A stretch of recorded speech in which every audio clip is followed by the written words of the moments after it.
Hello and welcome to Flooring Models Kit Review Time. Today we've got Swords 1/48 scale Meteor. This is the NF.14 version. Now obviously very iconic aircraft. I do believe that the Meteor was the only Allied aircraft, jet powered aircraft of World War II to actually see action. And then obviously there was lots of derivatives that came after that one, and obviously this one here, I do believe obviously it's got the longer nose which has got the radar in it. Obviously it's the two-seater converted. I think it was into like a night fighter or something. Anyway, as you can see, very nice box art on the front, quite simple but beautifully done as well right the way through. Now obviously Sword does tend to be somewhat along the limited run kits. We've spoken about a lot of that recently during some of our live shows, so if you haven't seen those you can see the difference between short run, limited run, garage kits and things like that. Okay, so we've got one bag full of bits and pieces just in here, and that is literally it. So into the zip bag we will pretend by now, usual thing, and it's nice that it's in a zip bag so it is resealable. So we have got some seats have come loose, okay, and then obviously we've got the clear parts, we've got the nozzles over there and everything else. We just move that out of the way. Okay, and we have our decals, fair enough, which we'll look at those in a moment. So to start off with, Sword, obviously I would call a limited run kit, so we've got some of the things you'll see about that in a moment. So the instructions do tend to be a little bit minus staples, okay, right the way through. Anyway, usual thing. Got your parts call outs down in here done separately. Doesn't actually show them on the sprue, but it's got the rough layout as you can see down in there. So then obviously step one, putting the cockpit together. You've got the radar guy in the back. Obviously that's what this particular model is all about, okay? So obviously all the details for the dials for the pilot and them in the back. So you've got quite a detailed cockpit as you can see right the way through here. So adding all the different areas down into there, okay? And obviously that longer nose going to be the big part of this kit. So all of those being fitted down and in, going down in there, then obviously putting the fuselage halves in there together. We've got on about little details being added to it right the way through. Tailplanes being fitted onto there, making sure they are 90 degrees to the rudder. Okay, and then obviously we've got the wheel wells, so we've got some detail down in those, so that's quite nice putting those in. We do have some limited detail engine as you can see just down in here as well, so putting those in there for the intakes, really seeing those in there, and then the backs. Okay, nozzles being fitted to the front, and then obviously top and bottom of the wings coming together, and then the entire section being fitted up underneath as you can see down in there. Okay, then it's onto the gear in the midsection. So obviously we've got all the wheels, the gear being fitted together, going right the way through, and then obviously we've got the systems for the other sides going in there, and then some diagrams showing you how they are basically 90 degrees to the wing system. Drop tanks being fitted onto the outside as well. And then obviously we've got the glasswork, clear parts being fitted down in here, and obviously you've got some choices for canopies if you want to be open or closed, okay? So quite important obviously using the right ones down in there. Then we've got some more details under here as well being fitted in. So obviously this is the front part up here, number 77, so you've got your colour call outs for those as well, and the rear one being fitted down and putting those in there, and then showing some of the actual intakes where they are fitted and situated on, which is quite a nice touch, and some of the aerials underneath. Okay, next up you've got actually your stencil data being applied to the aircraft, and then got the top sides obviously on there, and then over on here we've got the colour call outs for it. So we've got Church Fenton 1956. Okay, so we've got that one with the very nice with the black tail, and then obviously we've got the more traditional all over camo one down in here as well, 1958, still at Church Fenton with that one. Okay, very nice that you've actually got the colour call outs in your standard, federal standard or British colours, just like that. So actually, instructions, no problem at all. Really no difference you'd find in your normal kit, okay?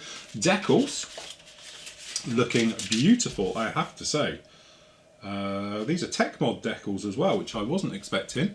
So looking at the close-up, you can see beautiful, nice colour, but also if you can probably see there, the carrier film is very minimal. You've just got probably like 1/2 mil running around absolutely everything. So actually that's very nice indeed, but good, solid colours with all of those and all of that stencil data as you can see. Obviously you do need a little bit of carrier film to be able to get them off the backer and onto you, moving them around on your model and giving something to bite down onto, and that's got minimal on there. So I have to say, a bit of a highlight of that already is the decals. They are beautiful. For a change, we're going to look straight in at the clear parts. Okay, just to make you all stay here a bit longer. Okay, so we've got the clear parts. And again, two types of front screen on there. Obviously, I think one's for open, one's for closed. Just looking for differences. There is a slight difference in the screens as well. So there we go. So that's both of those, and obviously we've got the lights and the various things. But you can see, absolutely fantastic, beautiful, nice and clear. No problem with that at all. So actually, that's very nice indeed. Okay, I'll pop that back in there. Okay, now obviously we've been speaking recently about the differences in different kits, and I got a variety of them out during one of our live shows recently to show you the differences between a garage kit, extremely limited, very, very crude and all the rest of it, right the way through all of them of like a limited run kit and a short run kit, and then right the way through all the manufacturers up until like Tamiya and AAA. This is what I call a limited run kit. So the detail, as you can see, is absolutely fantastic on this. There's no problem. The only thing you will find is that you don't get any locating pins, and internal details tend to be a little bit limited on the blind side of the mould. You have got a little bit of crude detail in here, but that's it. But don't expect these types of kits to be lacking in detail, surface detail especially. They're not. They're just as good as you find in everybody else's. It just might be a little bit more softer, shall we say, okay? So if you're ever worried about this type of kit, don't be. They are fantastic, and as you saw from the instructions, again, very comprehensive. Just follow the instructions and you have no problem at all. And they are really nice detailed, although they might have a slightly different part count because the injection moulding is a little bit more, crude is the wrong word, basic. So they might do it in a slightly different way. But again, the detail is just right the way there. Anyway, enough waffling, let's look at that detail. So as you can see, beautiful detail on this long-nosed Meteor. All the panel lines, all the latches, and things like that. The riveting is all on here. Okay, and then working our way down the back, you can see right the way through. Now, to be honest with you, I did the Airfix Meteor, which is basically about the same detail as this has got, and I ended up re-riveting it all to put it in, which is something you could do on here as well. Okay, again, drop tanks, we've got the nozzles down the back and front on there like that. We've got the tail planes, obviously moulded in one. And again, a quick rivet over this would really make this, just make the detail pop. But you can see, very, very nicely done all the way around this. Very nice polished moulds, high quality moulds. The plastic as well is quite chinky, quite sharp. It's not softly moulded or anything else like that. Down on the inside, as we were saying, this is where it sort of falls a little bit flat. So not really much detail in here, but don't forget, you don't need any of this because really you're just showing a little bit of nose wheel well action going up in there. Cockpit is internally, as you will see, is all done anyway. Okay, so down in there, then we'll have a look at the wings. So the wings, again, nice one piece, classic Meteor wing shape with that one. And as you can see, beautifully done, no problem at all. Apart from the dog hair made it onto there. Okay, as you can see, pretty good right the way over. So no problem, good crisp details on those. And then over here on the top wings, again, really very nice indeed. Okay, so nothing you're gonna have problems with.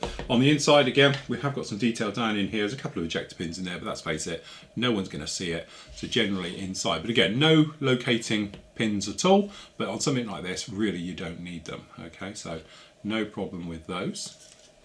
Okay, then we've got the next big sprue here. It's got various major parts onto it, as you can see right the way through. And if we're running around, so you've got the top of the cockpit area for the rear part. Okay, you've got that nose wheel gear and main gear areas down in there. This is the forward parts for the engine that are cooled down the intake. Instrument panel, but as I said, it's you know, very crude because you've got decals for that one. Okay, and then working your way across, we've got some of the parts for in the wheel wells, and then the actual bulkheads. And as you can see, sorry, this is the instrument panels. The beautiful work. You've got all your bezels and that moulded in here, no problem whatsoever. Wheel well side, again, looks like we've got a little bit of sink marks down in there, but actually that's not too bad at all. It's nowhere it's really going to be a problem. Bottom of the cockpit floor, and obviously we've got the walls. So again, we've got some wiring looms running down the sides, things like that as you might expect, and on the other side as well. So that's pretty nice details. And then again, we've got the geared doors, and then the wheels, and we do have weight on wheels again. So that's a really highlight of the kit. Very nice indeed. Okay, and we've got some of the other bigger tanks down at the bottom. So we've got this big one off the bottom down in there like that. Okay, we do have a couple of seats which I assume probably came off of down over there, but again, quite basic, but just what you would need. And then last up, we've got these beautiful one-piece actual nozzles. Okay, so this is the intake nozzles. They're slightly longer and narrower, as you can see, and again, beautifully moulded in one, so we've got no seam lines or anything else like that running down there. We've got recessed panel lines onto them, okay, and around the ring at the front. So again, really very nice indeed. And there we go. That is, I think, the pinnacle of what I would call of a short run kit, basically. Okay, so again, it's one of those ones where a lot of people might shy away from it, thinking sword is very basic, you know, and the various things, but actually if you look at the detail onto it, they're coming along leaps and bounds all the time, and nice to see them doing 1/48 scale aircraft with beautiful detail right the way through. I have to say, it looks fantastic, and it's the type of kit I would immediately build it. Admittedly, I'd probably rivet it, purely because I love riveting anyway, and that I think would just give it that three-dimensional pop to make it look absolutely onto the next level. But surface detail looks fantastic, beautiful crisp work. I can only find one sink mark in it as well, so there's no problem with that. So really, that's on par with any of the major manufacturers out there. So that is the gorgeous Sword Meteor NF.14. As always, it is available from the PM store, so if you want to pick up that kit, you can do that on the links down below.